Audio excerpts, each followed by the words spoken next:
दिन था 9 मई 2019 का। नेपाल की मशहूर मॉडल अंजना लामा के मायके कॉल करके जल्द से जल्द ससुराल आने को कहा गया। जैसे ही परिवार पहुंचा तो घर के बाहर पुलिस और पड़ोसियों की भीड़ इकट्ठा थी। ससुराल वाले रोते बिलखते दरवाजे पर बैठे थे। तभी एक पुलिस वाला अंजना के पिता के पास पहुंचा और उनसे कमरे में चलने को कहा। जैसे ही अंजना के पिता कमरे में पहुंचे तो मंजर दिल दहला देने वाला था। वो तुरंत मुंह पर हाथ रखकर घबराए हुए वहां से बाहर निकल आए। उस बेतरतीब कमरे में अंजना की टुकड़ों में कटी हुई लाश बिस्तर से लटक रही थी। सिर धड़ से सिर्फ एक नस के सहारे जुड़ा था।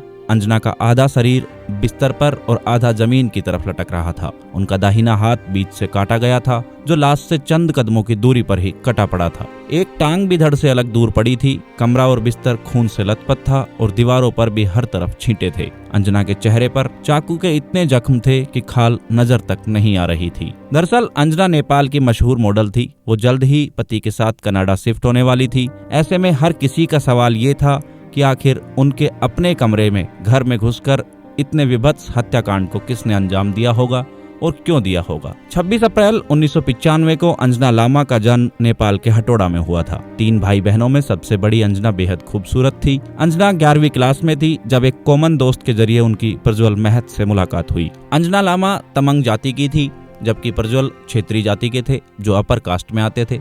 उनका परिवार ललितपुर में रहता था। हालांकि वो नौकरी के सिलसिले में 100 किलोमीटर दूर हटोड़ा में रहते थे। अब कास्ट डिफरेंस के बावजूद दोनों की दोस्ती बढ़ते हुए प्यार में तब्दील हो गई। करीब 2 साल तक रिलेशनशिप में रहने के बाद दोनों ने शादी का फैसला कर लिया। जैसे ही ये खबर दोनों के घर वालों तक पहुंची तो खूब हंगामा हुआ। दोनों ही परिवार इस शादी के खिलाफ थे। ये शादी रोकने के लिए अंजना पर परिवार ने कई तरह की पाबंदियां लगा दी थी। जब दोनों ही परिवार खिलाफ हुए तो प्रज्वल के बड़े भाई उज्जवल इकलौते शख्स थे जिन्होंने दोनों की मदद की। उन्होंने गुपचुप तरीके से हटोड़ा आकर अंजना और प्रज्वल की शादी करवाई और अपने घर वालों को अंजना को ललितपुर स्थित घर में साथ रखने के लिए राजी कर लिया। अब परिवार के बड़े बेटे उज्जवल की बात मानते हुए अंजना को घर में जगह तो दे दी, लेकिन उन्हें अपनाया नहीं गया। वहीं दूसरी तरफ शादी की खबर मिलते ही अंजना के परिवार ने उनसे बातचीत पूरी तरह बंद कर दी थी। अंजना के ससुराल में सास ससुर, जेठ उज्जवल की पत्नी और उनका एक बेटा था। शुरुआत में अंजना की घरवालों से बिल्कुल नहीं बनती थी, लेकिन समय के साथ वो लोग उन्हें अपनाने लगे। इस बीच अंजना लगातार अपने पेरेंट्स को मनाने की कोशिश कर रही थी। कुछ ही महीनों बाद अंजना के परिवार ने उनकी ठीक ठाक बात होने लगी। इसी बीच पारिवारिक मतभेद दूर करने के लिए अंजना ने अपने छोटे भाई को बेहतर स्कूलिंग देने के लिए हटोड़ा से ललितपुर बुला लिया और अपने साथ ससुराल में ही रखा।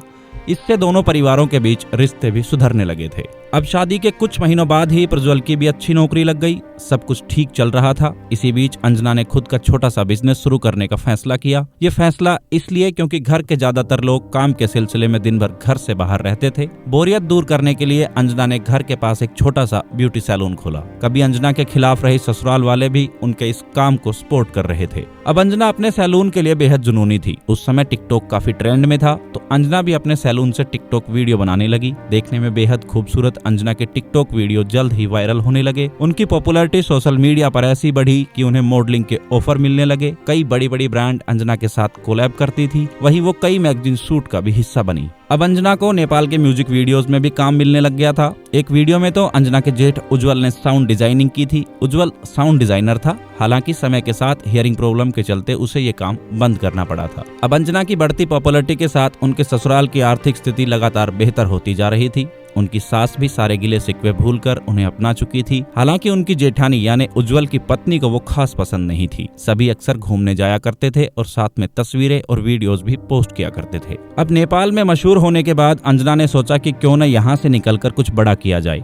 अंजना ने जब ये बात पति प्रज्वल को बताई तो वो भी इस आइडिया से खुश था। दोनों ने तय किया कि वो कनाडा शिफ्ट होंगे। जब उन्होंने ये बात परिवार के सामने रखी तो सभी नाराज हुए। घर में फिर झगड़े होने लगे और अंजना की जेठानी भी उनके खिलाफ सबके कान भरने लगी।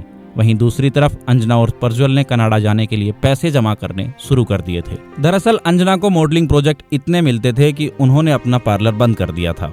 ऐसे में वो ज्यादातर समय घर पर ही बिताती थी। जब ससुराल वालों को रवैया अंजना के लिए बुरा होने लगा तो वो आखिरकार उन्होंने अपने घर में इसकी शिकायत की। लेकिन घर वालों ने उनकी मदद करने की बजाय ये कह दिया कि घर में छोटी मोटी बातें होती रहती है, उन्हें थोड़ा एडजस्ट करना चाहिए। अब इस बात को कुछ ही दिन बीते थे कि 9 मई को अचानक अंजना की सास ने उनकी मां को कॉल करके घबराते हुए उन्हें जल्द घर आने को कहा। कॉल पर उन्होंने बस इतना कहा कि घर में एक बड़ा हादसा हो गया है। वो हादसा क्या था वो बताने को तैयार नहीं थी। घर वालों ने घबराकर प्रज्वल को कॉल किया तो वो भी रोता बिलखता रहा और कुछ बता नहीं सका। अब सभी फिक्रमंद होकर हटोड़ा से 100 किलोमीटर दूर बेटी के ससुराल ललितपुर पहुंचे। आमतौर पर ये रास्ता 2 घंटे का होता है, लेकिन उस दिन ट्रैफिक के चलते उन्हें पहुंचने में 6 से 8 घंटे लग गए थे। जब वो लोग पहुंचे तो घर के बाहर भीड़ लगी हुई थी। कदम बढ़ाए तो देखा कि अंजना के साथ रहने वाला उनका छोटा भाई दरवाजे के पास बैठा फूट फूट कर रो रहा है। इतने में अंदर से कुछ पुलिस वाले आए और अंजना के पिता को अंदर चलने को कहा। वो अंदर पहुंचे तो खून से लथपथ कमरे में बेटी की लाश पड़ी हुई थी। अब लाश की हालत देखकर पिता सिहर उठे। पसीने से भीगे पिता ने बाहर आते ही पुलिस वालों से कहा,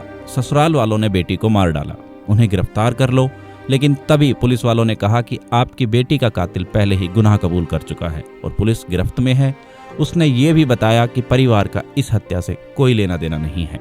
जब परिवार ने पूछा कि आखिर वो कौन है तो जवाब मिला, उज्जवल, अंजना का वही जेठ जिसने उनकी शादी में सबसे ज्यादा मदद की थी। ये सुनकर परिवार को तेज धक्का लगा, क्योंकि परिवार से बातचीत के दौरान अंजना सिर्फ उज्जवल की ही तारीफें करती थी। वो कहती थी कि परिवार में उज्जवल उनका सबसे ज्यादा ख्याल रखता है। अब पुलिस कस्टडी में उज्जवल ने बताया कि उसने 9 मई 2019 को दोपहर 1:30 पर देखा कि अंजना घर में अकेली है। उनका पति सुबह नाश्ता करके ऑफिस जा चुका था। उज्जवल बालकनी में खड़ा था। तभी उसने देखा कि अंजना घर से बाहर निकली और कुछ देर में घर लौट आई। वो नीचे आया तो देखा कि वो कमरे में थी। वो आमतौर पर कमरे का दरवाजा बंद रखती थी, लेकिन उस दिन कमरे का दरवाजा खुला हुआ था। उज्जवल ने कमरे से नेपाली खुखरी यानी कि मांस काटने वाला छोटा चाकू लिया और अंजना के कमरे में पहुंच गया। अंजना फोन में इतनी बिजी थी, उसे लगा कि खुखरी छोटी है तो वो चुपचाप माँ के कमरे में वापस गया। वहाँ से बड़ी खुखरी लेकर आया। इस बार जब वो अंजना के कमरे में गया तो उन्होंने पलटकर देखा। वो कुछ समझ पाती उससे पहले ही उज्जवल ने उस पर खुखरी से वार करना शुरू कर दिया था। दरअसल उज्जवल इतने अग्रेशन के साथ वार कर रहा था कि जब अंजना ने खुद को बचाने के लिए हाथ ऊपर किया तो उसने हाथ ही काट डाला, जो पास जाकर के गिर पड़ा। चीखते चिल्लाते जब उसने पैर से उसे मारने की कोशिश की तो उसने उनका पैर भी काट दिया। वो लगातार उस पर खुखरी से वार किए जा रहा था। शरीर लगभग छलनी हो चुका था। गर्दन पर उज्जवल ने इतनी बार चाकू मारा कि गर्दन धड़ से अलग होकर लटक सी गई थी। चेहरे पर भी कई वार किए। बिस्तर और फर्श पर खून ही खून था। वो तब तक उसे मारता रहा जब तक उसकी सांसें नहीं थम गई। इसके बाद वो फिर माँ के कमरे में गया और पूरी कहानी बताई। इसके बाद माँ ने तुरंत बेटे प्रज्वल को कॉल किया और फिर सबने पुलिस को इत्तला दी। जब पूछा गया कि आखिर कत्ल की वजह क्या थी तो उसने जो बताया वो सुनकर हर कोई हैरान था। उज्जवल ने कहा कि उसे अंजना का फ्रेंडली बिहेवियर पसंद नहीं था। वो छोटे कपड़े पहनकर मॉडलिंग करती थी और हर किसी से बात करती थी। उसकी पत्नी भी उसे पसंद नहीं करती थी। इसके अलावा उसे सबसे ज्यादा आपत्ति इस बात से थी कि अंजना प्रज्वल के साथ कनाडा शिफ्ट होने वाली थी। उज्जवल को लगा कि अंजना उसे भाई से अलग कर देगी। यही वजह रही कि उसने मौका पाते ही अंजना का कत्ल कर दिया। इसके बाद ये मामला करीब 2 साल तक कोर्ट में रहा। आखिरकार उज्जवल को अंजना का कत्ल करने के आरोप में उम्र कैद की सजा सुनाई गई। इसी बीच प्रज्वल अकेले ही कनाडा शिफ्ट हो गया और उसने परिवार से रिश्ते तोड़ लिए। उज्जवल को बचाने के लिए उसके परिवार ने इस केस को रीओपन कराया और ये बात साबित करने की कोशिश की कि उसका मानसिक संतुलन ठीक नहीं था। हालांकि इस लॉजिक को कोर्ट ने खारिज कर दिया और अपना फैसला बरकरार रखा। तो ये थी आज की क्राइम स्टोरी, जिसमें हमने देखा कि खुले मिजाज और अपने ड्रेसिंग स्टाइल के चलते खुद पति के भाई ने ही अंजना को बेरहमी से कत्ल कर दिया। देखा जाए तो क्राइम हमारे आसपास ही पनप रहा होता है, बस हमारी आंखों से ओझल रहता है। इसलिए सतर्क रहिए, सुरक्षित रहिए। मिलते हैं अगली वीडियो में एक और नई क्राइम स्टोरी के साथ। तब तक के लिए नमस्कार, धन्यवाद।